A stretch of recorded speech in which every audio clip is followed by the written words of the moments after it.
எல்லாருக்கும் வணக்கம். இந்த வீடியோவில் முருகன் அருணகிரிநாதருக்கு உபதேசம் பண்ணார் இல்லையா, அந்த உபதேசத்தை பற்றி சொல்ல போகிறேன். எல்லாருக்கும் தெரியும், நிறைய பேருக்கு என்ன உபதேசம் முருகன் பண்ணாருன்னா, இனிஷியலாக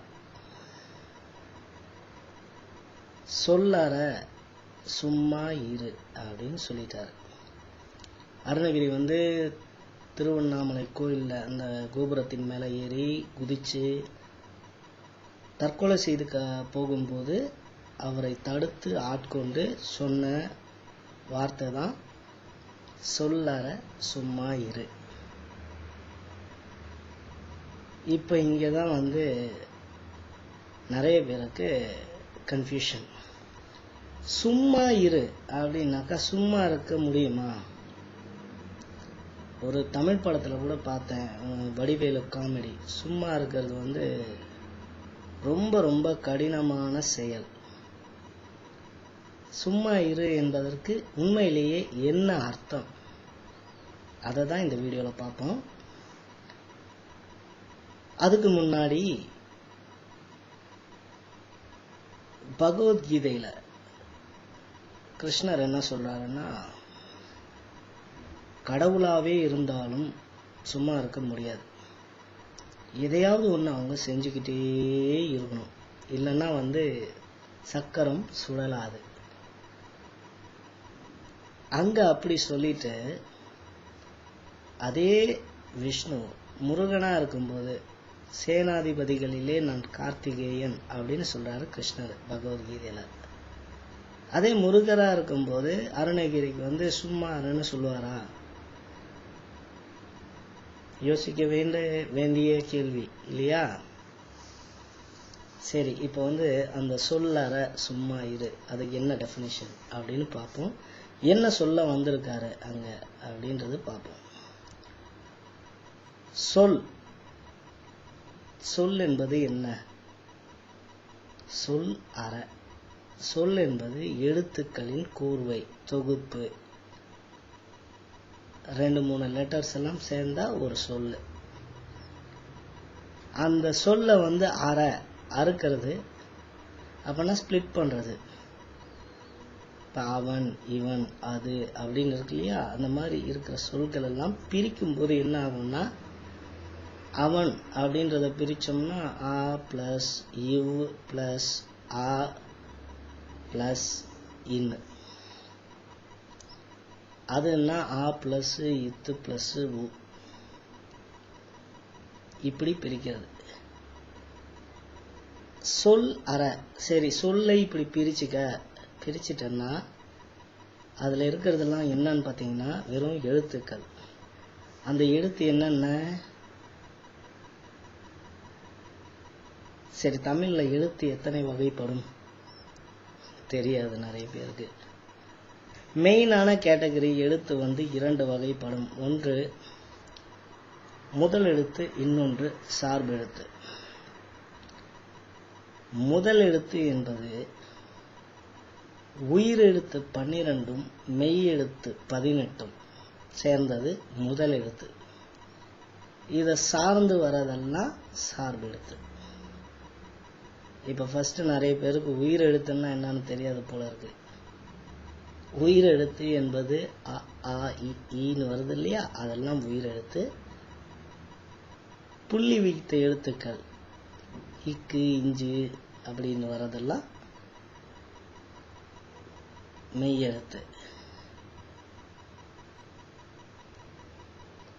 இப்போ உயிரையும் மெய்யையும் சேர்ந்த ஆ பிளஸ் இக்கு பிளஸ் ஆ காவா வரும். அதெல்லாம் காக்கா கீக்கி எல்லாம் சார்பு எழுத்து. இப்ப எழுத்து சொல்லை அறுத்தால் கடைசியில இருக்கிறது உயிர் தனியா நிற்கும், மெய் தனியா நிற்கும். உடம்பும், மெய் என்பது உடம்பு, உயிர் என்பது நமக்குள்ள இருக்கின்ற அந்த ஜீவன். அதை ரெண்டையுமே பிரிக்கிற அளவுக்கு பழகணும். சொல் அற சும்மா இருன்னா, சும்மா என்பது இருப்பது இங்க மௌனத்தை குறிக்கும். மௌன நிலையில உபதேசம் பண்ணுவாரு தட்சிணாமூர்த்தி, என்னுடைய குருநாதர். அவர் மௌனத்துல தான் நமக்கெல்லாம் எக்ஸ்பிளைன் பண்ணுவாரு, பேசவே மாட்டார். மௌன உபதேசம் அப்படின்வாங்க. மௌனத்தின் மூலமாக நீ உன்னுடைய உயிரையும் மெய்யையும் உடம்பையும் பிரித்து உணர் அப்படின்னு சொல்ல வர்றதுதான் சொல் அற சும்மா இரு.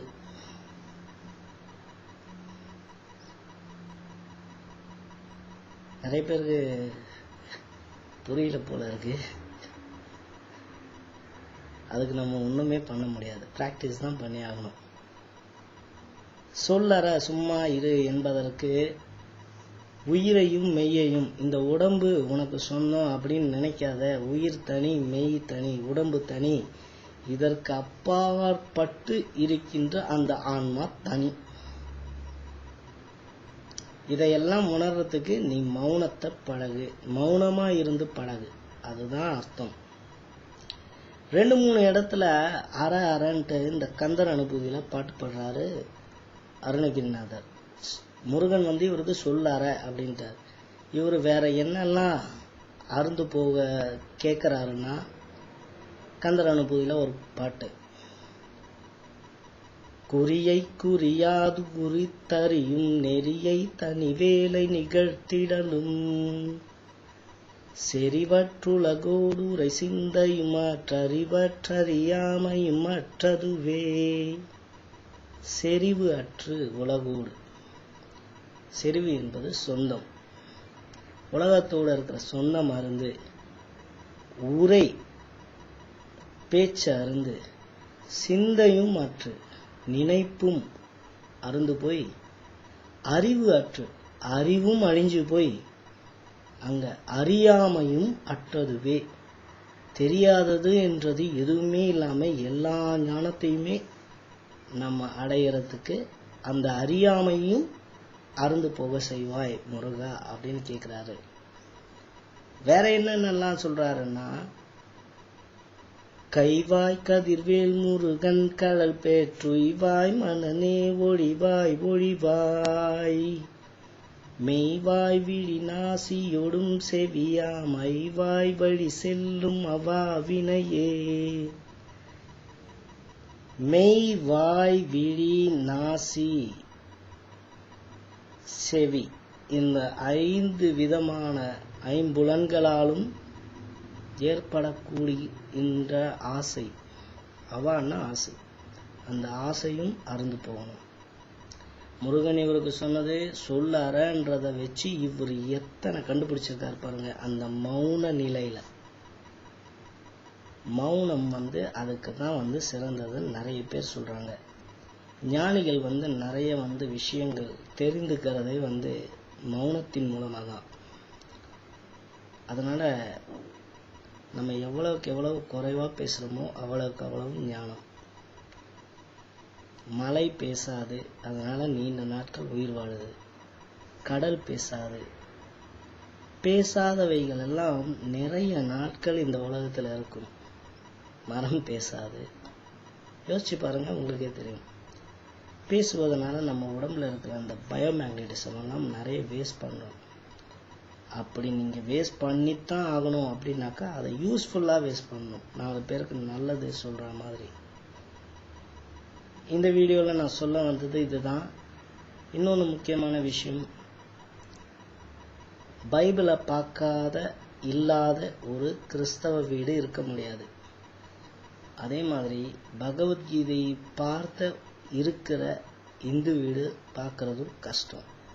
ஸோ அதனால முடிந்தவரை அடுத்த முறை எங்கேயாவது கோயிலுக்கோ எங்கேயோ போனீங்கன்னா ஒரு பகவத்கீதையை வாங்கி அதை படிக்க ஆரம்பிங்க. நிறைய விஷயங்கள் நீங்களே கண்டுபிடிக்க அது உங்களுக்கு உதவியாக இருக்கும். அப்புறம் முருகனை பற்றி வெப்சைட்டில் பார்க்கறதுக்கு தான் முதல்ல கௌமாரம் அப்படின்ற வெப்சைட் சொல்லியிருந்தேன். இப்போ ஆன்மீகம் சம்மந்தப்பட்ட நிறைய விஷயங்களை ஒரு பர்டிகுலர் வெப்சைட்டில் நான் படிக்கிறேன், அது ரொம்ப யூஸ்ஃபுல்லாக இருக்குது, அது உங்களுக்கும் பயன்படுமே அப்படின்ட்டு இங்கே சொல்கிறேன். அது வந்து dinamalar.comல ஆன்மீகம் அப்படின்ற செக்ஷனுக்கு போய் பார்த்தீங்கன்னா கோயில்கள் பற்றிய சிறப்பு வீடியோக்கள், சிறு சிறு ஆன்மீக கதைகள், பொன்மொழிகள், பெரிய பெரிய தத்துவ ஞானிகளுடைய வார்த்தைகள் எல்லாமே இருக்குது. உங்கள் மனசை சுத்தப்படுத்த அது ரொம்ப பயன்படும். எனக்கு அது யூஸ் ஆகிட்டு இருக்கு, அது உங்களுக்கும் யூஸ் ஆகணுன்றதுக்காக அந்த வெப்சைட் சொல்கிறேன். Please take care.